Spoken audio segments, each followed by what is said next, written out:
مونږ دلته دوه شمیرې لرو، غواړو هغه سره جمع کړو. لومړی عدد 320 چې د 300 مفهوم رسوي. 3 عدد په ثلیث خانه کې دی چې هغه دلته ووینو. 300 دلته ګورئ.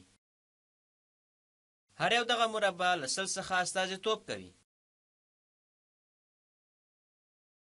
3 غټ مربع چې له 300 وړو مربع څخه جوړه ده او 2 لسیز دلته لرو. 2 لسیز چې په لسیز خانه کې شتون لري، ښه دلته 2 لسیز لرو. او د یویز و په یویز خانه کې ده. و چې دلته دی په یویز خانه کې شتون لري.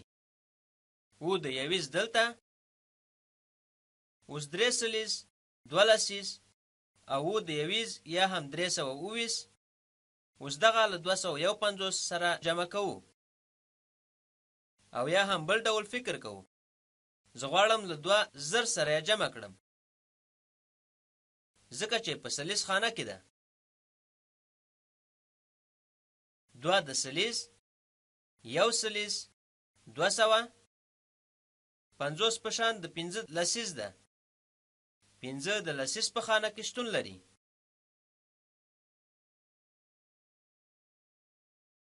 15 د لسیز دلته 1 دانه لس، 2 لسه، 3 لسه، 4 لسه، 5 لسه او په پای کې مونږ یو لسیز په خانه کې لرو چې یو د یویز په معنی ده.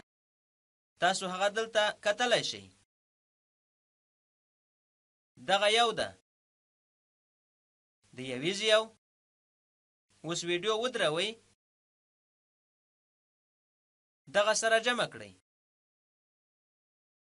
ډیر ښه، یو ځای کار کوو. ودانې یو لرو او غواړو چې د یویز له یو سره جمع کړو. حاصل یې څو کیږي؟ د یویز و جمع د یویز یو چې د یویز 8 کیږي.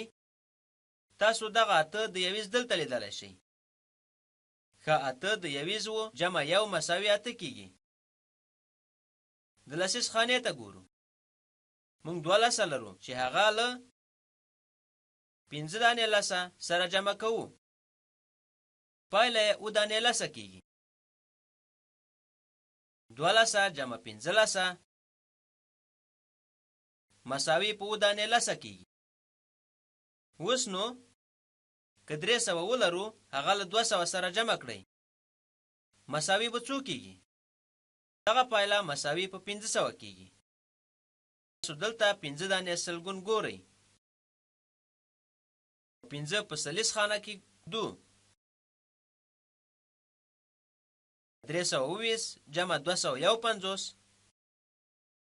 مساوي په 578 کیږي. 500 ولسه 8 دانې یوه